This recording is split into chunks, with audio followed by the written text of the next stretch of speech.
프랑크푸르트 공항에서 믿을 수 없는 광경이 펼쳐졌습니다. 한 무리의 중국인 여행객들이 바닥에 누워 소리를 지르며 난동을 부리고 있었죠. 사람 차별하냐? 우리도 돈 내고 왔다고. 그들은 고래고래 소리치며 공항을 혼란에 빠뜨렸습니다.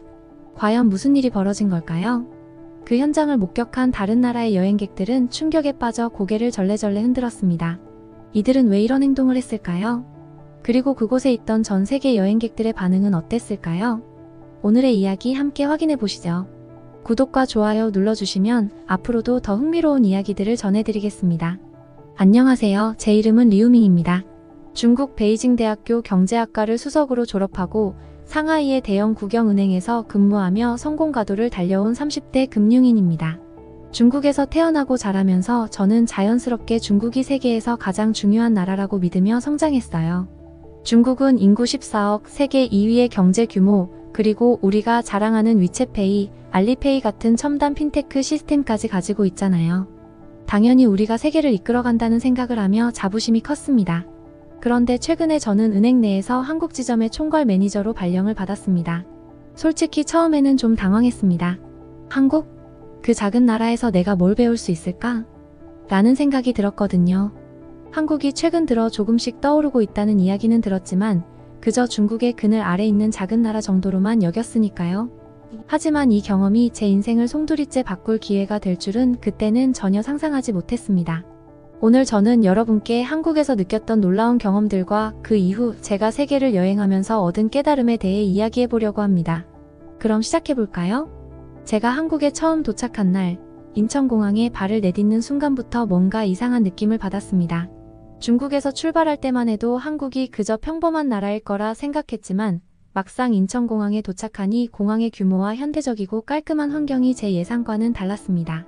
공항 내 어디서나 빠르게 연결되는 공공 와이파이가 제공된다는 사실도 놀라웠죠. 그동안 중국에서 아무리 발전했다고 생각했지만 공공 와이파이 속도나 인프라 부분에서는 확실히 한국이 한 발 앞서 있는 듯 보였습니다. 인천공항에서 택시를 타고 서울 시내로 향하면서 저는 더욱 혼란스러워졌습니다. 창밖으로 보이는 풍경은 제가 생각했던 작은 나라와는 거리가 멀었습니다. 고층 빌딩들이 줄지어 서 있고 깔끔하게 정비된 도로와 거리에는 첨단 기술의 흔적들이 곳곳에 보였어요. 이건 내가 상상했던 모습이 아닌데? 그때부터 제가 가진 선입견이 조금씩 흔들리기 시작했습니다. 택시 기사님은 저에게 물었습니다. 손님, 한국 와이파이 정말 빠르죠? 무료로 언제든지 쓸 수 있어요. 순간 저는 살짝 당황했습니다. 공공 와이파이가 이렇게나 빠르다고? 중국에서는 이런 서비스가 아직 제한적이었는데. 그 말을 들으며 스마트폰으로 데이터를 확인하니 속도가 생각 이상으로 빨랐습니다. 예상치 못한 기술적 발전에 대한 첫 충격이었죠. 호텔에 도착해 짐을 풀고 곧바로 은행 본사로 향했습니다. 은행에 도착한 순간 또다시 예상 밖의 상황을 맞이하게 되었습니다. 한국 지점은 매우 효율적으로 운영되고 있었고 직원들은 대부분 태블릿이나 스마트폰으로 업무를 처리하고 있었습니다. 전통적인 창구 업무는 거의 없어졌고 고객들은 대부분 모바일 앱을 통해 모든 금융 서비스를 해결하고 있었습니다. 그동안 제가 자랑해왔던 중국의 알리페이나 위챗페이와 크게 다를 바가 없었죠. 아니, 오히려 더 빠르고 효율적으로 느껴졌습니다. 처음에는 제 자신을 설득하려 했습니다. 이건 다 겉만 화려한 거야. 실제로는 우리 중국만큼 정교하지 않을 거야. 하지만 시간이 지날수록 제 생각이 완전히 틀렸다는 걸 인정하게 되었습니다. 업무 처리가 놀라울 정도로 빨랐고 복잡한 요청 사항조차 몇 시간 만에 처리되었습니다. 중국에서는 며칠 심지어 몇 주가 걸릴 일이 한국에서는 단 몇 시간 만에 해결되는 모습을 보고 충격을 받았죠. 한 번은 회의 중에 중국 금융 시스템의 장점을 자랑하며 이야기하던 중 한국인 동료들이 중국의 금융 정책에 대한 세부 사항을 분석하는 모습을 보았습니다. 그들은 제가 설명하는 정책의 장단점을 명확하게 지적했고 심지어 제가 미처 생각하지 못했던 부분까지 논리적으로 설명했습니다. 그 순간 저는 깜짝 놀랐습니다. 어떻게 이 작은 나라 사람들이 중국 경제에 대해 이렇게 깊이 알고 있는 거지? 이후 저는 점점 더 큰 혼란에 빠졌습니다. 내가 그동안 한국을 너무 얕봤던 게 아닐까? 라는 생각이 들기 시작했죠. 그렇게 한국에서의 생활에 적응해 가던 중 저는 글로벌 금융 컨퍼런스에 참석하기 위해 미국으로 출장을 가게 되었습니다. 이번 출장에 대한 기대감이 컸습니다. 이제야말로 내 실력을 보여줄 기회야. 중국 금융 시스템의 우수성을 세계에 알릴 수 있겠지. 라는 자신감에 가득 차 있었습니다. 그러나 뉴욕 JFK 공항에 도착하자마자 저의 기대는 완전히 무너졌습니다. 한국인 동료들은 ESTA 미국 전자여행 허가제를 통해 신속하게 입국 심사를 통과했지만 저는 중국 여권 때문에 복잡한 비자 절차를 거쳐야 했습니다. 그리고 그 과정에서 예상치 못한 일이 벌어졌습니다. 입국 심사대에서 심사관이 제 여권을 보더니 저를 2차 심사실로 안내했습니다. 그곳에서 저는 산업 스파이가 아니냐는 모욕적인 질문을 받았고 3시간 동안 추가 조사를 받아야 했습니다. 그 순간 저는 너무나도 무력함을 느꼈습니다. 나는 중국을 대표하는 엘리트 금융인인데 왜 이런 대우를 받아야 하지? 심사대에서 고개를 숙이고 있던 저의 모습은 그동안 내가 중국의 우수성을 믿고 자부했던 모든 것이 헛된 것처럼 느껴지게 만들었습니다. 뉴욕에서 열린 컨퍼런스에서 저는 당당하게 중국의 경제적 강점에 대해 발표했습니다. 중국은 세계 최대의 소비시장이며 기술 혁신의 선두주자입니다. 우리의 경제 성장과 규모는 전 세계 어느 나라와도 비교할 수 없습니다. 그러나 질문 시간에 한 참석자가 이렇게 묻더군요. 중국의 부동산 버블과 그림자 금융 문제에 대해 어떻게 생각하십니까? 저는 그 질문에 당황하여 제대로 답변하지 못했습니다. 그리고 그 순간 옆에 있던 한국 동료가 나서서 명쾌하게 설명하더군요. 중국의 경제 구조 변화와 정부 규제 강화로 인해 이러한 리스크는 점차 완화되고 있지만 지방정부 부채 문제는 여전히 과제로 남아 있습니다. 그 말을 듣는 순간 저는 마치 망치로 맞은 듯한 충격을 받았습니다. 내가 중국 경제를 더 잘 알아야 하는데 왜 이 사람이 나보다 더 잘 설명하지? 자존심에 큰 상처를 입었죠. 뉴욕에서의 충격을 겨우 수습한 후 저는 곧바로 런던으로 향했습니다. 이번에는 반드시 자존심을 회복하리라. 그러나 히드로 공항에 도착하자마자 또다시 좌절을 맛보게 되었습니다. 입국 심사대에서 심사관은 제 여권을 보더니 의심스러운 눈빛으로 저를 바라보았습니다. 중국에서 오셨군요. 비자는 제대로 준비하셨나요? 그 말투에서 느껴지는 불신감은 저를 더욱 초라하게 만들었습니다. 그런데 옆 심사대에서 한국인 동료가 영국 심사관과 농담을 주고받으며 웃으면서 입국하는 모습을 보았습니다. 심사관이 런던에서 즐거운 시간 보내세요. 라고 친절하게 말하는 소리가 들리자 저는 그 차이를 실감했습니다. 왜 나는 이렇게 어렵고 한국 동료들은 이렇게 쉽게 입국하지? 런던에서 열린 컨퍼런스에서도 저는 쉽게 자리를 잡지 못했습니다.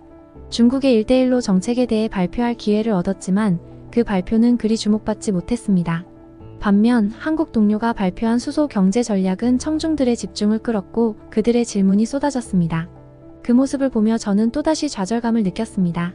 마지막 출장 목적지인 독일 프랑크푸르트 공항에서 저는 또 다른 충격적인 경험을 하게 됩니다.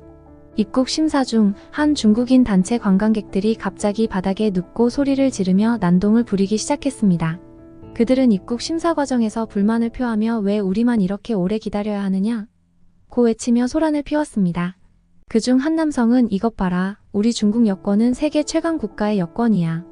라며 여권을 흔들었고 한 여자는 바닥에 드러눕더니 일어나지 않겠다며 떼를 썼습니다. 저는 그 장면을 보며 얼굴이 화끈거렸고 너무나도 부끄러웠습니다. 그때 한국인 동료들은 조용히 입국 심사를 통과하며 아무런 문제 없이 지나가는 모습이 보였습니다. 그 차분하고 질서 정연한 모습은 중국 관광객들의 소란과는 극명한 대조를 이루었습니다. 그 모습을 보며 저는 스스로에게 묻기 시작했습니다. 왜 한국 사람들은 이렇게 세계 곳곳에서 환영받고 우리는 이렇게 불신을 받는 거지? 호텔에 도착한 후 저는 인터넷을 통해 여권 순위를 검색해 보았습니다. 그리고 그 결과는 충격적이었습니다. 한국 여권은 세계 2위, 중국 여권은 60위권에 머물러 있었습니다. 이 차이는 단순한 경제 규모나 국력 차이가 아니었습니다. 저는 점점 더 큰 혼란에 빠졌습니다. 그날 밤 저는 여권 순위를 조사하며 한국이 단순한 경제적 성장이 아니라 국제사회에서 얼마나 큰 신뢰를 받고 있는지를 깨닫게 되었습니다. 그동안 제가 믿어왔던 중국의 힘은 단지 숫자로만 나타나는 것에 불과했어요. 한국은 경제뿐만 아니라 그들이 가진 높은 시민의식과 문화적 영향력으로 세계의 신뢰를 얻고 있었습니다. 한국은 거리의 청결함, 시민들의 높은 질서의식 그리고 기술 혁신을 통해 전 세계에서 신뢰를 받고 있었습니다. 밤늦게 혼자 거리를 걷더라도 안전함을 느낄 수 있었고 대중교통 시스템은 너무나도 효율적이었습니다. 지하철에서는 누구나 조용히 차례를 기다리며 공공장소에서도 남을 배려하는 모습을 보면서 저는 한국이 가지고 있는 진정한 힘이 무엇인지 깨닫게 되었습니다. 처음에 저는 중국이 세계에서 가장 중요한 나라라고 생각하며 자부심을 가졌습니다. 그러나 이제는 그 자부심이 서서히 깨지기 시작했습니다. 한국은 작은 나라가 아니었습니다. 그들이 가진 문화, 기술, 그리고 국제사회에서의 신뢰는 중국이 배워야 할 중요한 요소들이었습니다. 한국에서의 경험은 제 세계관을 송두리째 바꾸었고, 제가 얼마나 좁은 시각으로 세상을 보고 있었는지 깨닫게 해주었습니다. 다음 사연도 들어보겠습니다. 안녕하세요. 저는 샤오메이라고 합니다. 32살이고 중국 베이징 대학교에서 국제관계학을 전공한 후 현재는 중국 외교부 산하의 국제교류재단에서 일하고 있습니다. 어렸을 때부터 저는 중국의 위대함을 몸소 느끼며 자랐습니다. 5000년의 역사를 자랑하는 우리 중국은 세계에서 가장 오래된 문명 중 하나이고 우리는 종이, 화약, 나침반 등 수많은 발명품을 만들어내며 세계 발전에 기여해왔습니다. 중국은 경제적으로도 세계 2위의 경제대국이며 미국에 이어 가장 큰 영향력을 가진 국가라고 자부합니다. 베이징, 상하이 같은 대도시들은 이제 세계의 다른 대도시들과 어깨를 나란히 하며 특히 중국의 5G 기술은 세계를 선도하고 있습니다. 우주 개발에서도 우리는 놀라운 성과를 이루고 있고 이는 우리가 얼마나 빠르게 성장하고 있는지를 보여주는 증거이죠. 서구 국가들이 중국을 견제하는 것도 우리가 너무나 강해졌기 때문이라고 믿었습니다. 저는 늘 자부심을 가지고 중국이야말로 세계의 중심이다라고 생각하며 살았고 외교부에서의 일도 마찬가지였습니다. 특히 경제 지표를 보며 다른 나라들의 성과가 중국의 압도적인 성장세에 비해 보잘것없다는 생각이 들곤 했습니다. 미국만이 유일하게 우리와 견줄 수 있는 나라라는 자부심이 있었고 다른 나라들은 그저 우리나라의 성 밑에 있는 작은 마을 같은 느낌이었죠. 그런데 어느 날 저는 상사로부터 뜻밖의 제안을 받게 되었습니다. 샤오메이, 한국의 주재원으로 파견을 나가보는 건 어떻겠나? 한국은 현재 동북아시아 정세에서 중요한 역할을 하고 있으며 경제와 문화적 영향력이 커지고 있지. 직접 가서 그 나라를 파악하고 우리가 어떻게 그들과 협력할지 고민해봐야 할 필요가 있다. 이 말을 듣고 저는 속으로 놀랐습니다. 한국이라니요? 제가 머릿속에서 떠올린 나라는 미국이나 유럽 국가들이었습니다. 제가 바라본 중국의 경쟁 상대로는 한국은 너무 작고 경제 규모도 미미하다고 생각했기 때문에 이 제안이 저에게는 별로 매력적으로 다가오지 않았습니다. 그래서 저는 상사에게 솔직하게 물었습니다. 다른 나라로 갈 수는 없을까요? 미국이나 유럽 쪽은 어떤가요? 하지만 상사는 단호했습니다. 지금은 한국이 매우 중요한 시기야. 미국, 일본, 북한 사이에서 중재자 역할을 하고 있고 최근 경제도 크게 성장했어. 우리가 그 나라를 깊이 있게 분석하고 직접 현장에서 경험하는 것이 필요해. 게다가 한국은 K-팝과 같은 문화적 힘을 통해 세계적으로 큰 영향력을 미치고 있어. 이 기회에 한국을 직접 체험해보는 것이 내 경력에도 큰 도움이 될 거야. 그때 저는 생각했습니다. 그래, 어쩌면 이번 기회에 한국을 직접 경험하는 것이 나에게는 새로운 도전일지도 몰라. 그리고 한국에서 우리 중국의 위대함을 알릴 수 있는 기회일 수도 있지. 그렇게 저는 마음을 고쳐먹고 한국 파견을 수락했습니다. 비행기에서 내려 인천공항에 첫 발을 내딛었을 때 저는 예상치 못한 충격을 받았습니다. 인천공항은 매우 깨끗하고 효율적이었으며 모든 것이 잘 정돈되어 있었습니다. 아, 공항만 좋은 거겠지라고 생각하며 안심했지만 서울로 가는 길에서 다시 한번 충격을 받았습니다.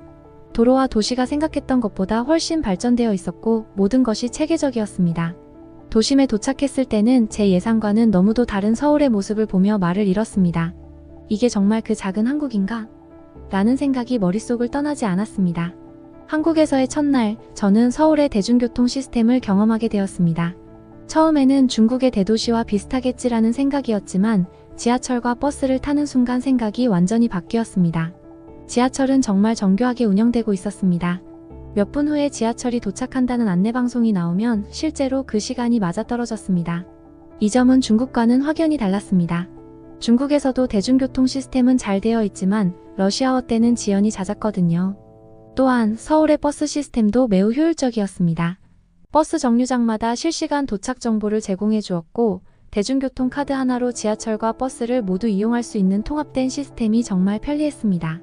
중국에서도 교통카드를 사용하긴 하지만 한국의 시스템은 더 체계적이고 편리하게 느껴졌습니다. 특히 버스가 정확한 시간에 도착하고 노선 안내가 명확하게 표시되어 있어 어디로 가든 길을 헤매지 않을 수 있었습니다. 그뿐만 아니라 서울 도심을 걷다 보면 곳곳에 첨단 기술이 적용된 시설들을 발견할 수 있었습니다. 버스 정류장의 전자 안내판은 물론이고 횡단보도에도 LED 바닥 신호등이 설치되어 있었습니다. 이런 게 과연 필요한가? 라는 생각이 들기도 했지만 실제로 보니 시민들의 안전과 편리함을 위한 세심한 배려라는 것을 느낄 수 있었습니다. 이 외에도 제가 한국에서 체험한 또 다른 놀라운 점은 한국의 문화 콘텐츠였습니다. K-팝, 한국 드라마, 한국 영화의 세계적 인기는 그저 일시적인 유행이 아니라 실제로 전 세계에 강력한 영향력을 미치고 있었습니다. 길을 걷다 보면 가게에서 BTS, 블랙핑크 같은 K-팝 그룹의 음악이 흘러나왔고 그 곡들은 한국인들뿐만 아니라 외국인들에게도 인기 있는 듯 보였습니다. 제가 한국에 오기 전에는 K-팝이 단순히 음악일 뿐이라고 생각했지만 그들의 문화적 영향력이 얼마나 강력한지 직접 체험하면서 한국의 소프트 파워를 실감하게 되었습니다. 저는 중국에서 자라면서 문화적으로도 중국이 최고라는 자부심을 가지고 있었고 다른 나라들은 따라오지 못한다고 생각했는데 한국에서 경험한 문화의 힘은 그와는 다른 차원이었습니다. 작은 나라임에도 불구하고 전 세계의 젊은이들이 열광하는 K-팝과 드라마, 영화는 분명히 그 자체로도 놀라운 힘을 가지고 있었습니다. 그렇게 첫날부터 저는 한국에 대한 인식이 완전히 바뀌기 시작했습니다. 물론 아직도 중국이 더 강력한 경제 대국이라는 생각은 변함이 없었지만 한국이 가진 소프트 파워와 혁신적인 기술력, 효율적인 시스템은 제가 예상했던 것보다 훨씬 인상적이었습니다. 하지만 한국에서의 생활이 익숙해지던 무렵 저는 큰 부끄러움과 충격을 겪게 되었습니다. 명동에 갔을 때 일이었습니다. 명동은 중국인 관광객들로 붐비는 곳이었고 저도 그날 친구들과 함께 쇼핑을 하러 나갔습니다. 그런데 그곳에서 중국인 관광객들의 모습을 보게 되었는데 그들은 큰 소리로 떠들며 주변 사람들을 전혀 배려하지 않는 모습이었습니다. 한 한국 상인이 조용히 해달라고 부탁했지만 오히려 그들은 화를 내며 우리는 돈을 쓰러 왔는데 뭐가 문제냐고 대답하는 것을 보고 충격을 받았습니다. 그들의 행동이 너무나 부끄러웠습니다. 그런데 그게 끝이 아니었습니다. 그 무리 중 한 가족이 길가에서 떡볶이를 먹고 있었는데 아이가 길가에서 갑자기 바지를 내리고 소변을 보기 시작한 겁니다. 부모님들은 그 모습을 전혀 개의치 않고 오히려 웃으며 시원하게 해라라고 말했습니다. 주변 사람들은 경악했지만 그들은 전혀 신경 쓰지 않았습니다. 그 장면을 보고 저는 더 이상 참을 수 없었습니다. 중국인으로서 너무나 부끄러웠습니다. 그때 깨달았습니다. 우리가 경제적으로는 빠르게 성장했지만 시민의식은 아직 갈 길이 멀다는 것을 말이죠. 중국이 세계 2위 경제 대국이라고 자부하고 있지만 기본적인 시민의식에서 아직도 뒤처져 있다는 것을 느끼고 그 사실이 너무나 아프게 다가왔습니다. 며칠 후 저는 미국으로 출장을 가게 되었습니다. 그런데 비자를 신청하는 과정부터 일이 복잡해지기 시작했습니다. 비자 발급 절차는 까다로웠고 여러 서류를 제출하고 인터뷰도 받아야 했습니다. 반면 저와 함께 가는 한국인 동료들은 비자 없이 미국으로 쉽게 출국할 수 있었습니다. 이 차이에서 저는 또 한 번 놀랐습니다. 그리고 뉴욕에 도착했을 때 입국 심사 과정에서 저는 여러 가지 질문을 받으며 오랜 시간을 기다려야 했습니다. 한국인 동료들은 빠르게 입국 심사를 통과했는데 저는 왜 이렇게 많은 검사를 받아야 하는지 의문이 들었습니다. 중국이 세계 2위 경제 대국임에도 불구하고 왜 우리는 이런 대우를 받는 것일까? 파리에서도 마찬가지였습니다. 한국인들은 빠르게 입국 허가를 받았지만 저는 또다시 추가 심사를 받아야 했습니다. 그때 저는 깨달았습니다. 경제 규모가 크다고 해서 국제사회에서 존중받는 것이 아니구나.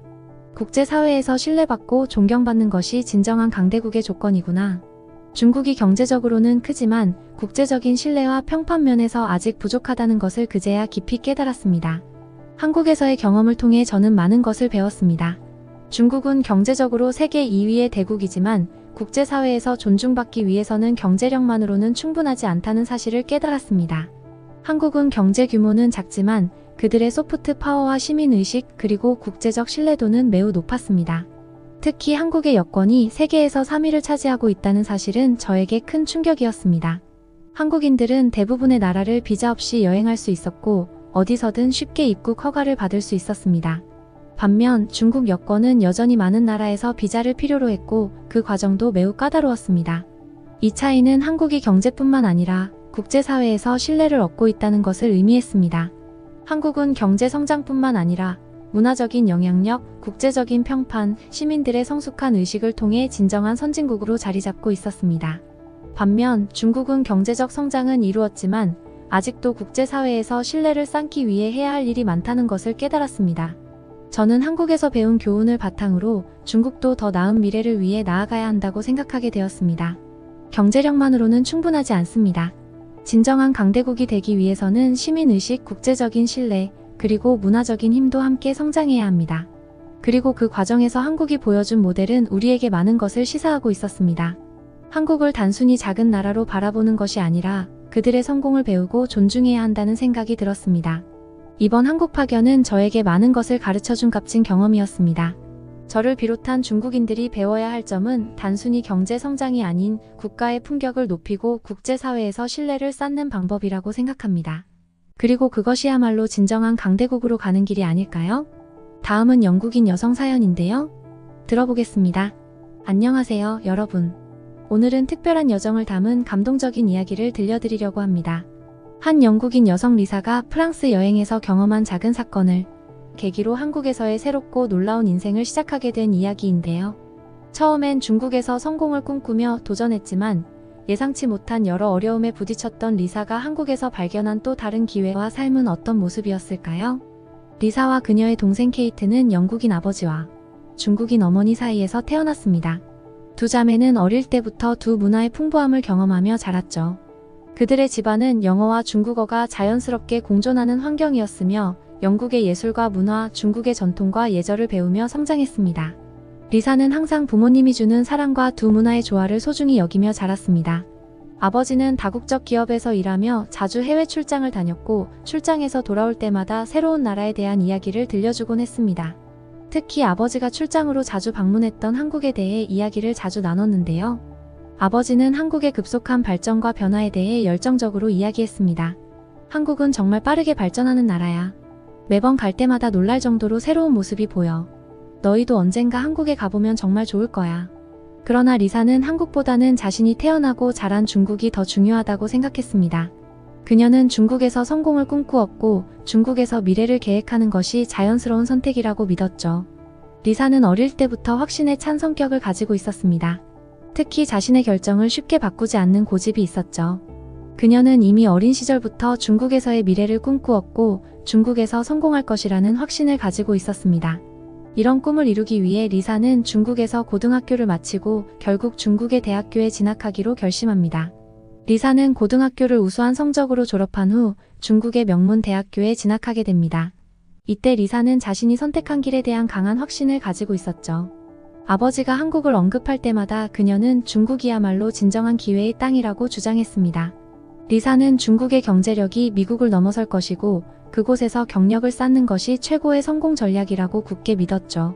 대학교에서의 생활은 처음에는 매우 만족스러웠습니다. 리사는 다른 외국인 학생들에 비해 중국어에 능숙했고 중국 문화에 대한 이해도도 높았기 때문에 큰 문제 없이 학교 생활을 이어갔습니다. 그녀는 중국 내 다국적 기업에서 인턴십 기회를 잡았고 졸업 후에는 상하이에 위치한 유명 다국적 기업의 정규직으로 취업하게 되었습니다. 이제 리사는 자신의 꿈을 이루기 위한 첫걸음을 내딛었다고 믿었죠. 하지만 시간이 지나면서 리사는 생각지 못한 장벽에 부딪히기 시작했습니다. 직장 내에서 그녀는 외국인으로서의 차별을 서서히 느끼기 시작한 것이죠. 처음엔 동료들과 잘 어울릴 수 있을 거라고 생각했지만 동료들은 리사를 외국인으로만 바라보며 거리를 두기 시작했습니다. 특히 사무실 밖, 회식 자리에서의 소외감은 그녀를 더욱 힘들게 했습니다. 회식에서 동료들이 중국어로만 대화하고 리사에게는 의도적으로 말을 걸지 않는 분위기가 계속되었죠. 리사는 자신이 최대한 노력해서 다가가려 했지만 동료들은 리사와의 소통을 꺼리는 듯 보였습니다. 점차 리사는 외국인이라는 이유로 직장 내에서 동료들과의 깊은 관계를 맺기 어려움을 느꼈고 이는 직장 내에서의 스트레스로 이어졌습니다.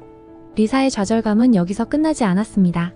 그녀는 다른 동료들보다 더 많은 업무를 맡았음에도 불구하고 정당한 평가와 보상을 받지 못하는 상황을 자주 겪었죠. 반면 그녀보다 경력이 적고 능력도 부족한 중국인 동료들은 빠르게 승진하며 더 나은 기회를 얻고 있었습니다. 리사는 처음에는 단순한 운이라고 생각했지만 시간이 지날수록 이것이 구조적인 차별임을 깨닫게 되었습니다. 리사는 상사에게 직접적인 차별을 느끼기 시작했고 회사의 조직 문화와 정책에서 외국인에 대한 배려가 부족하다는 점을 실감했습니다.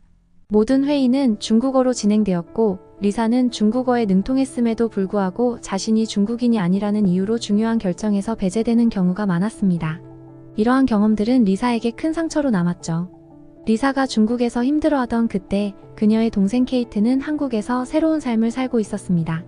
케이트는 어릴 적부터 모험심이 강하고 다양한 문화를 탐험하는 것을 좋아했어요.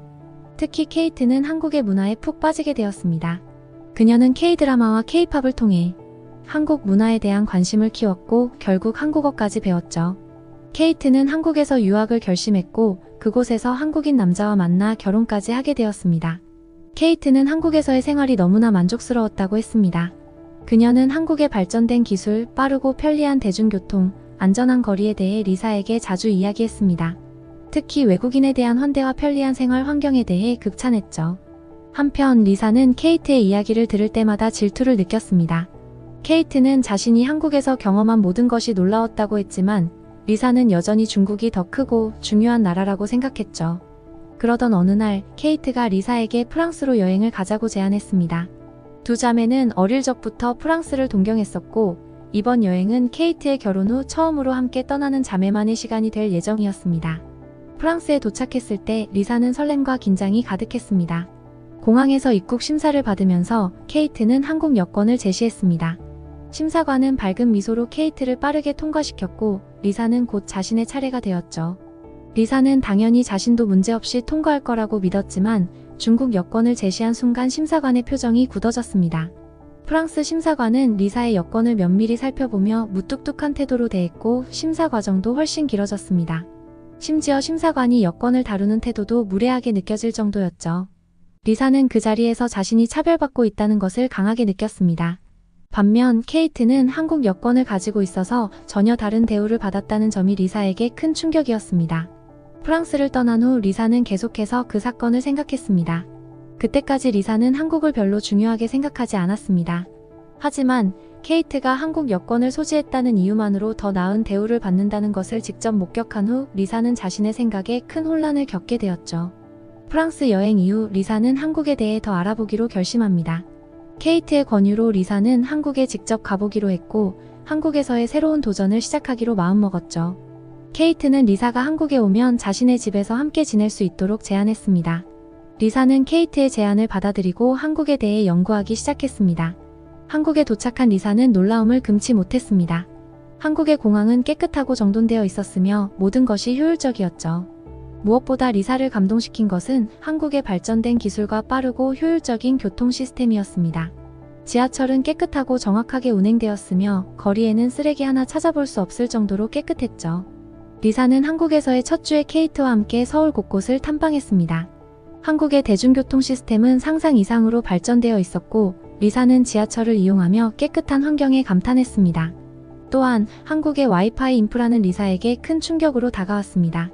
어디서든 빠르게 인터넷에 접속할 수 있었고 이는 리사가 중국에서 경험했던 불편함과는 완전히 달랐습니다.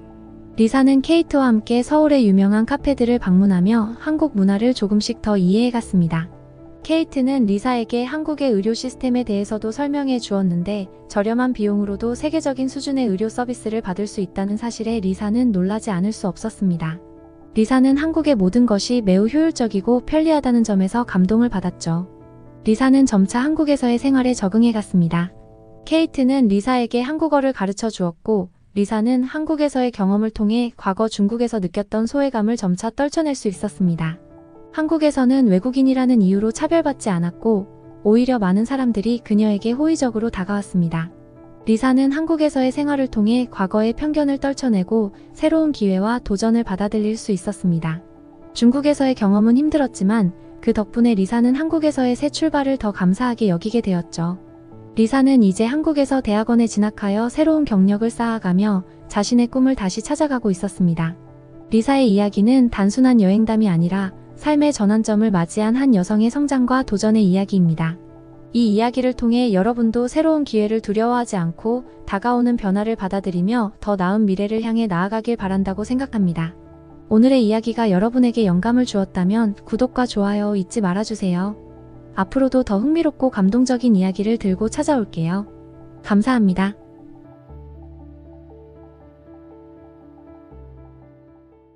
안녕하세요 여러분.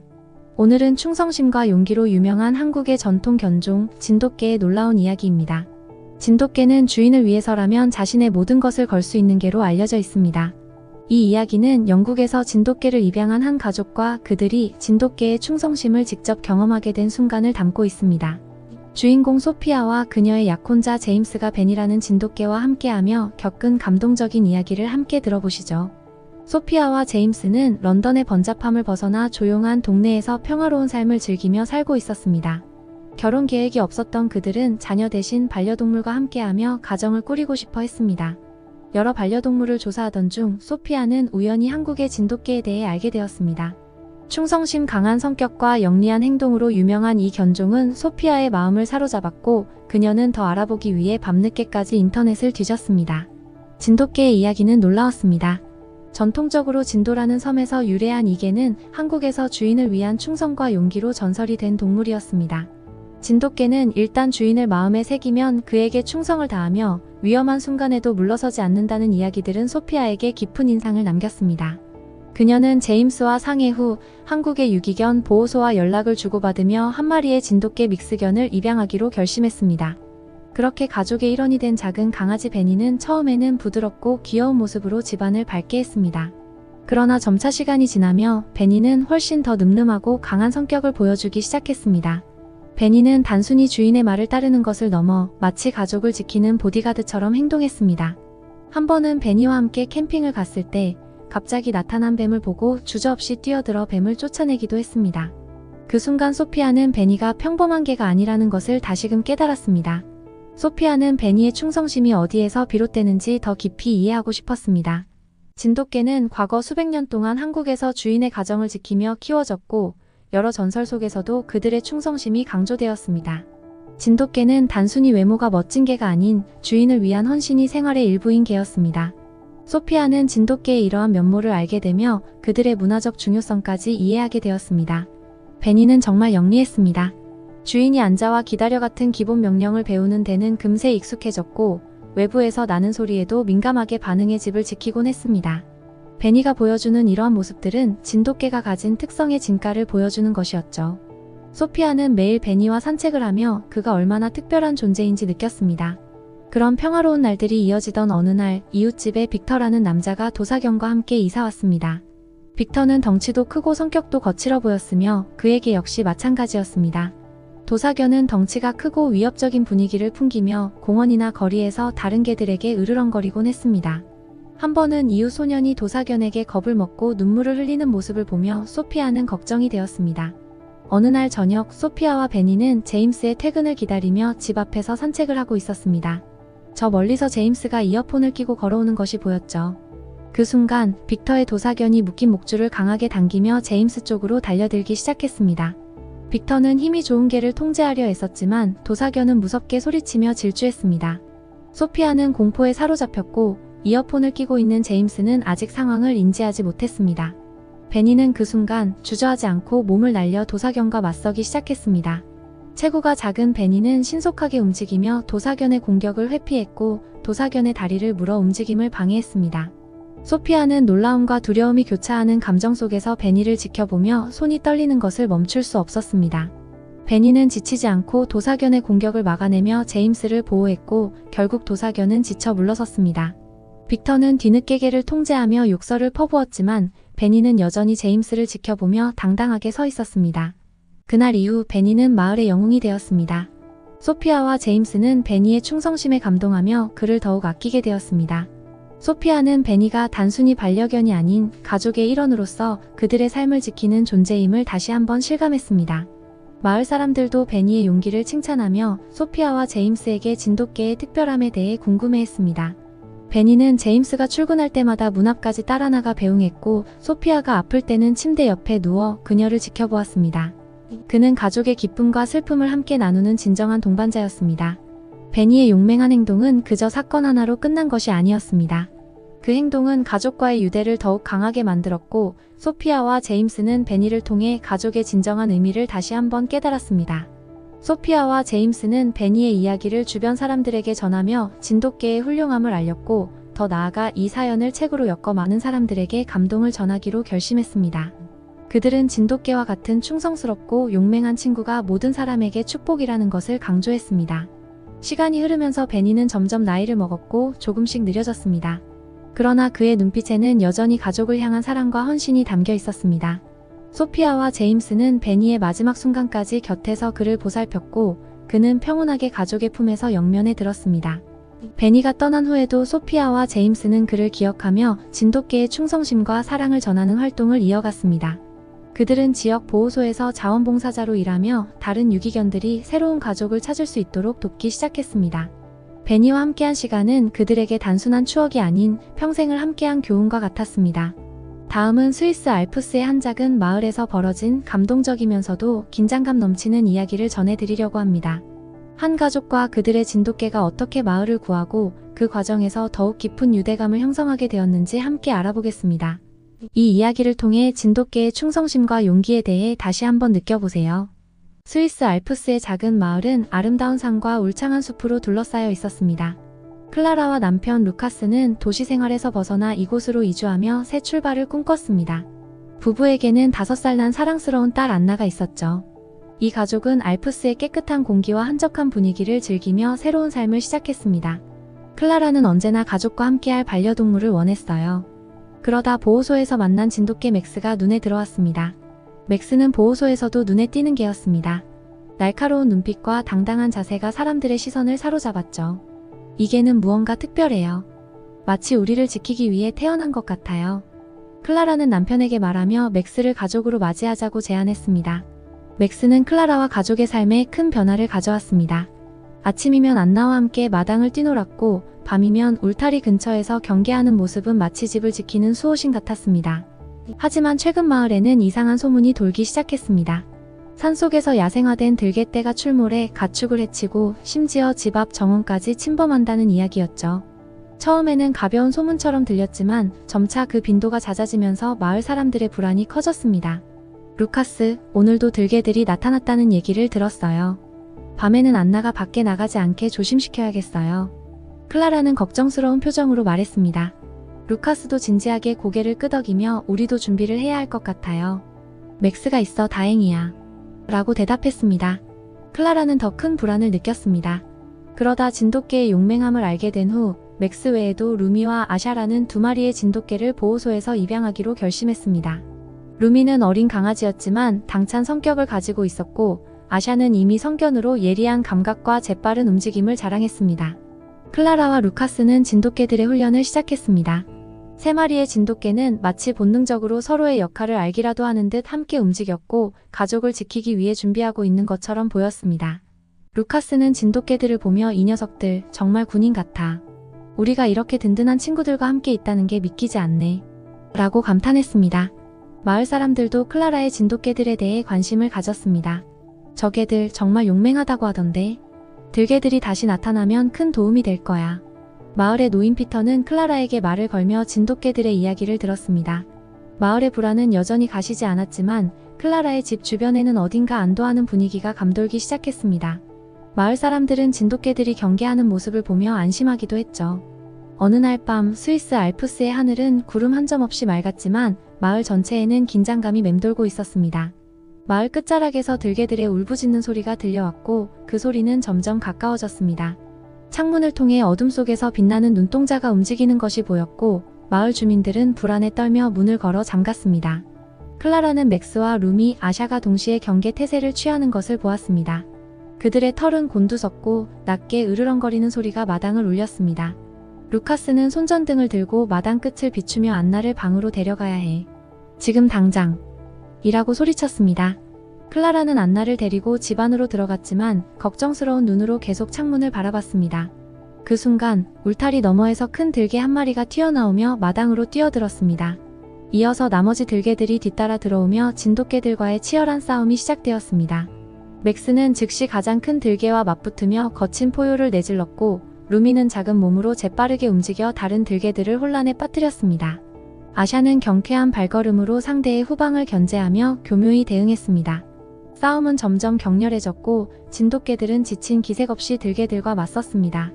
그들의 눈에는 오직 한 가지 목표, 즉 가족과 마을을 지키려는 결의가 담겨 있었습니다. 맥스는 공격과 방어를 교차하며 들개의 약점을 노렸고 루미는 어린 나이에도 불구하고 진정한 전사처럼 싸웠습니다. 아샤는 들개들이 몰리는 틈을 타 기습적으로 들개 한 마리를 물고 바닥에 눕혔습니다. 이 녀석들 정말 용맹하군. 루카스는 창문 너머로 이 모습을 지켜보며 중얼거렸습니다. 클라라는 손이 떨릴 정도로 긴장했지만 동시에 진돗개들이 보여주는 용기에 감동했습니다. 마침내 들개들은 더 이상 싸울 힘이 없다는 것을 깨닫고 서서히 물러나기 시작했습니다. 몇몇은 포획 그물에 걸렸고 다른 몇 마리는 부상당한 채 도망쳤습니다. 진돗개들은 피가 묻은 채에도 여전히 주위를 살피며 경계를 늦추지 않았습니다. 싸움이 끝난 후 마을 주민들은 조심스레 집 밖으로 나와 클라라의 집으로 향했습니다. 당신의 진돗개들이 우리를 구했어요. 이 개들은 정말 특별해요. 주민 중 한 어르신이 눈물을 글썽이며 말했습니다. 마을 사람들은 박수를 치며 진돗개들을 칭찬했고 아이들은 진돗개들에게 다가가 조심스럽게 손을 내밀며 너희가 우리를 구해줬어. 라고 외쳤습니다. 클라라는 맥스, 루미, 아샤를 번갈아 안아주며 고마움을 전했습니다. 그들의 털은 여전히 긴장한 상태였지만 클라라의 품에 안기자 비로소 긴장이 풀리며 편안한 눈빛으로 변했습니다. 이후 며칠 동안 마을에서는 진돗개들에 대한 이야기가 끊이지 않았습니다. 마을의 신문에는 스위스 알프스를 지킨 용맹한 진돗개들이라는 제목의 기사가 실렸고 마을 사람들은 이들의 용맹함에 찬사를 보냈습니다. 싸움이 끝난 후 클라라는 진돗개들이 보여준 용기와 충성심에 감동하며 새로운 결심을 하게 되었습니다. 그녀는 마을의 도서관에서 진돗개, 그들의 충성심과 용맹함이라는 주제로 강연을 열었고 주민들은 진돗개가 단순한 반려동물을 넘어 진정한 가족이자 수호자라는 사실을 새롭게 알게 되었습니다. 이제 맥스, 루미, 아샤는 마을의 상징이 되었습니다. 아이들은 이들의 이름을 부르며 함께 뛰어놀았고 마을 사람들은 진돗개의 이야기를 친구와 가족에게 전했습니다. 클라라와 루카스는 그들이 자신들의 삶에 준 큰 기쁨과 평화에 감사하며 미소를 지었습니다.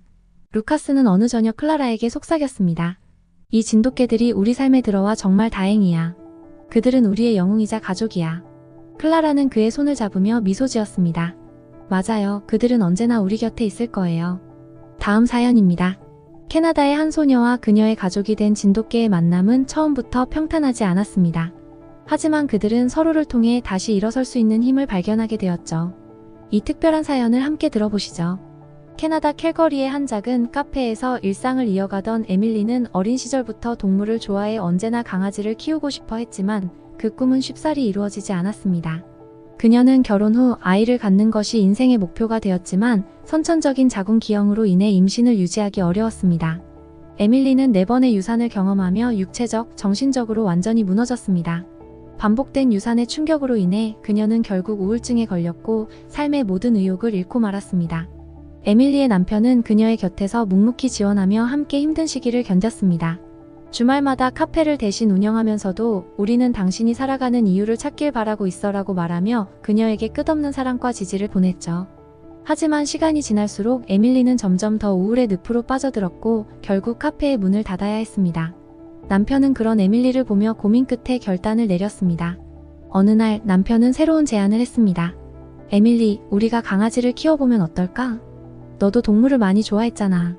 그 말은 오랜만에 에밀리의 눈에 작은 빛을 밝혔습니다.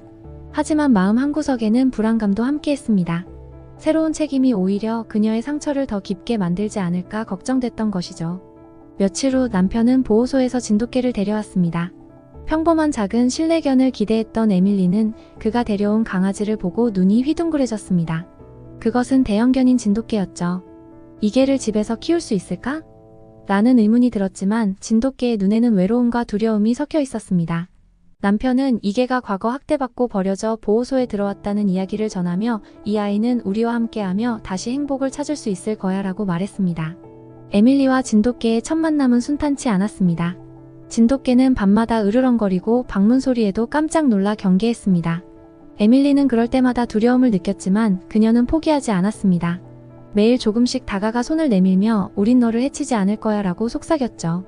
그 노력은 결국 결실을 맺었고 어느 날 진돗개가 조심스럽게 에밀리의 손을 하드며 신뢰의 첫 신호를 보냈습니다. 에밀리는 감격의 눈물을 흘렸고 진돗개에게 에뚜알르라는 이름을 붙였습니다. 프랑스어로 별을 뜻하는 이 이름은 진돗개의 왼쪽 눈썹에 있는 노란 털 몇 가닥에서 영감을 받았습니다. 에뚜알르는 조금씩 마음을 열었고 에밀리도 자신의 삶에 작은 변화가 찾아왔음을 느꼈습니다.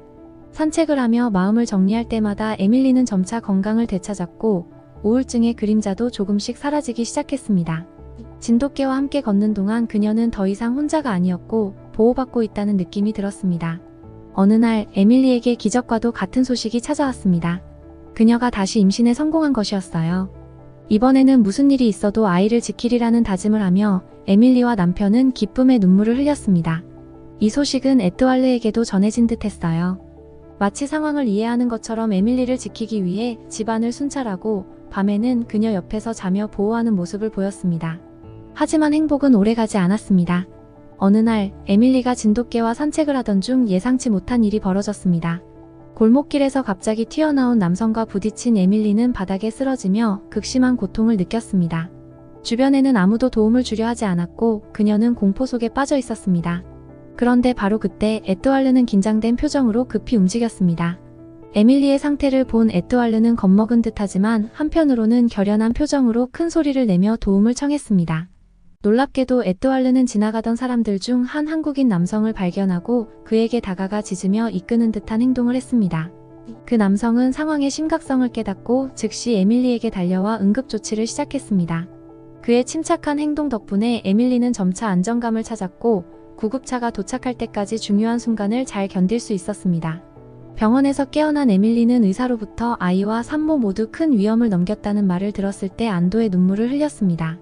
하지만 그 기쁨도 잠시, 남편이 전해준 소식은 그녀를 충격에 빠뜨렸습니다. 에뚜알르가 구급차를 따라 병원으로 오다가 도로에서 차량에 치였다는 것이었습니다. 남편은 에뚜알르는 끝까지 당신을 지키려 했어 라는 말을 덧붙이며 눈물을 흘렸습니다. 에밀리는 그 말을 듣자마자 가슴이 무너져 내렸습니다. 에밀리는 에뚜알르의 빈자리를 보며 깊은 슬픔에 빠졌습니다. 하지만 시간이 흐르며 그녀는 진돗개의 헌신과 사랑이 자신에게 남긴 영향을 깨닫게 되었습니다. 에뚜알르는 단순히 반려동물이 아닌 가족이자 보호자였던 것입니다. 그녀는 에뚜알르의 마지막 순간이 아픔이 아닌 사랑으로 가득 차 있었음을 알고 있었고 그 사랑은 그녀를 다시 일으켜 세웠습니다. 에밀리와 남편은 에뚜알르의 추모식을 열어 그가 가족에게 남긴 사랑과 용기를 기렸습니다. 이후 에밀리는 다시 카페를 열고 매일 찾아오는 손님들에게 에뚜알르의 이야기를 들려주었습니다. 그녀는 또한 유기견 보호소에서 봉사하며 에뚜알르의 헌신을 이어가고자 했습니다. 보호소에서 만난 강아지들에게는 에뚜알르의 따뜻함을 전하고자 노력했습니다. 에밀리는 딸과 함께 집에 걸린 에뚜알르의 사진을 보며 그날의 이야기를 나누곤 합니다. 엄마, 에뚜알르는 정말 용감했어요. 그렇죠?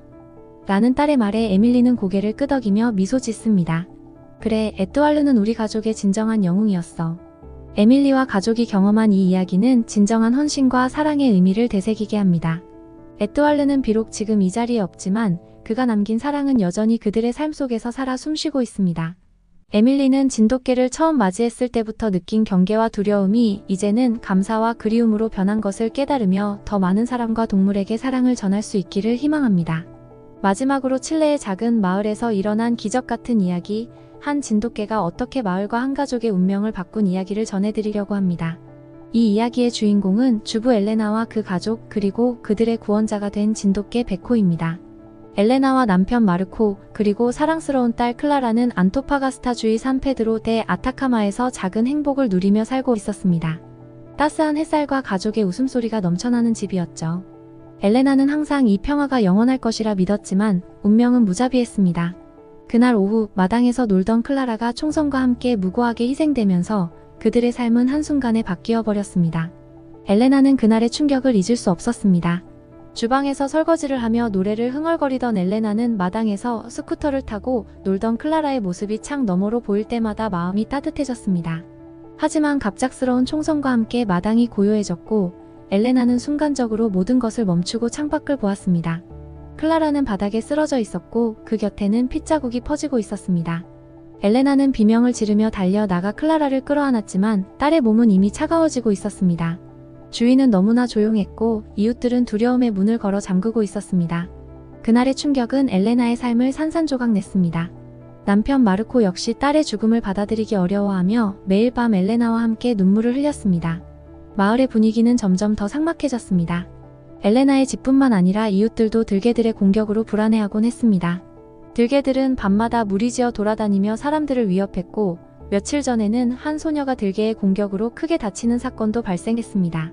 마을은 더 이상 안전하지 않았고 엘레나는 딸을 잃은 슬픔에 잠기면서도 남은 가족을 지켜야 한다는 책임감을 느꼈습니다. 우리도 뭔가 해야 해, 마르코가 말했습니다. 그는 가족의 안전을 위해 호전적이고 강한 핏불을 입양하자고 제안했습니다. 피부들은 가족을 보호하는 본능이 강해. 들개들이 우리 집 근처에도 못 오게 할 거야. 엘레나는 두려움과 망설임 속에서도 남편의 의견에 동의했습니다. 마음속에는 딸을 지키지 못한 죄책감이 컸기에 이번에는 남은 가족을 지키기 위해서라면 어떤 일도 마다하지 않겠다고 결심했습니다.